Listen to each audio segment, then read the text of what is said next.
వరంగల్ జిల్లాలో ఓ గ్యాస్ వినియోగదారునికి వింత అనుభవం ఎదురైంది. వంట చేసేందుకు వినియోగించే గ్యాస్ ఇంధనానికి బదులు నీరొచ్చింది. వర్ధనపేటకు చెందిన ఆకుల సత్యం అనే వినియోగదారుడు ఎప్పటిలాగే ఇండియన్ గ్యాస్ ఏజెన్సీ నుంచి గ్యాస్ సిలిండర్ బుక్ చేశారు. వచ్చిన సిలిండర్ను గ్యాస్ పొయ్యికి అనుసంధానించాడు. ఎంత చూసినా గ్యాస్ పొయ్యి వెలగకపోవడంతో అనుమానం వచ్చిన సత్యం గ్యాస్ సిలిండర్ను పరిశీలించాడు. ఇంకేముంది, ఆ గ్యాస్ సిలిండర్లో గ్యాస్ కాకుండా నీరు ఉండడాన్ని గమనించి ఒక్కసారిగా అవాక్కయ్యాడు.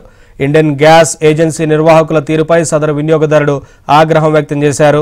వినియోగదారులను ఇబ్బంది పెట్టే విధంగా ఇండియన్ గ్యాస్ ఏజెన్సీ నిర్వాహకుల వ్యవహారం ఉందని, వారిపై కఠిన చర్యలు తీసుకోవాలని వినియోగదారుడు కోరుతున్నాడు.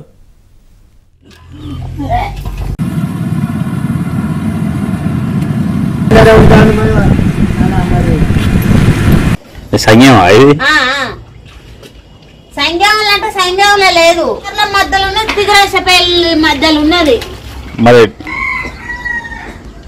ఎటు లేదు, నాటే పోతాను. వర్ధనపేట. నా పేరు ఆకుల సత్యం. సంఘం మండలం నుంచి ఇండియన్ గ్యాస్ అనేది ఒక ముద్దు తీసుకున్నాం. అలా గ్యాస్ బదులు మొత్తం వాటర్ వచ్చింది.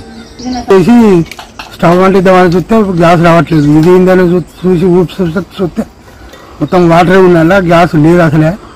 మరి ఇది ఎవరి తప్పడం వల్ల జరిగిందో కస్టమర్లను ఇబ్బంది పెట్టుడు చాలా దారుణమైన పరిస్థితి.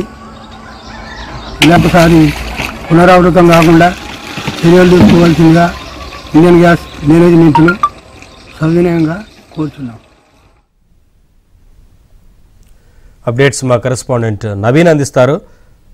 నవీన్, వర్ధన్నపేట పట్టణానికి సంబంధించినటువంటి ఆకుల సత్యం ఆయనకు ఇండియన్ గ్యాస్ ఏజెన్సీలో కొనుగోలు సిలిండర్ కోసం బుక్ చేశారు. అయితే ఆ సిలిండర్ నిన్న సాయంత్రం వచ్చింది. అయితే నిన్న సాయంత్రమే ఆయన వెంటనే వంట చేసుకుందామని గ్యాస్ వెలిగించగా అసలే ఏమాత్రం కూడా అది వెలగలేదు. అయితే గ్యాస్ పొయ్యిలో ఏమైనా ప్రాబ్లం ఉందేమని ఉదయం ఆయన దాన్ని అంతా ఓపెన్ చేసి చూశారు. అయితే దాంట్లో గ్యాస్ ఏమైనా ఓపెన్ అవుతుందేమో అని మనం విజువల్స్ లో చూస్తా ఉన్నాం. దానికి ఒక పుల్లను పెట్టి కూడా దానికి ఓపెన్ చేసేటువంటి ప్రయత్నం చేశారు. కానీ గ్యాస్ రాకపోగా అదంతా ఖాళీగా ఉన్నట్టు ఆయన గ్రహించి ఇటు దాన్ని గ్యాస్ ను వంపి చూస్తే మొత్తం దాంట్లో వాటరే బయటకు వచ్చాయి. అవి లిక్విడ్ గ్యాస్ ఉండాల్సిన చోట మొత్తం వాటర్ ఉన్నాయి. ఆ వాటర్ ను కూడా ఆయన పరిశీలించి చూసినది ఏమాత్రం వాసన లేకుండా కేవలం నీరు మాత్రమే ఉంది.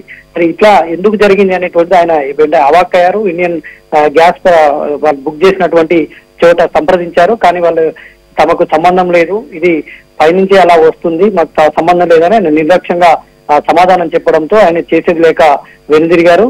దీంతో ఈ విషయం ఏబిఎన్ ఆంధ్రజ్యోతి తెలుసుకొని ఈ విధంగా మనకు ఆయన ఎట్లా బుక్ చేశారు ఏంటంటే విషయాలు కూడా వెల్లడించారు. అంటే ఇండియన్ గ్యాస్ ఏజెన్సీ అనేటువంటిది ఎంత నిర్లక్ష్యంగా వ్యవహరిస్తుంది అనేటువంటి దానికి ఈ ఘటన అర్థం పడుతుంది. నవీన్.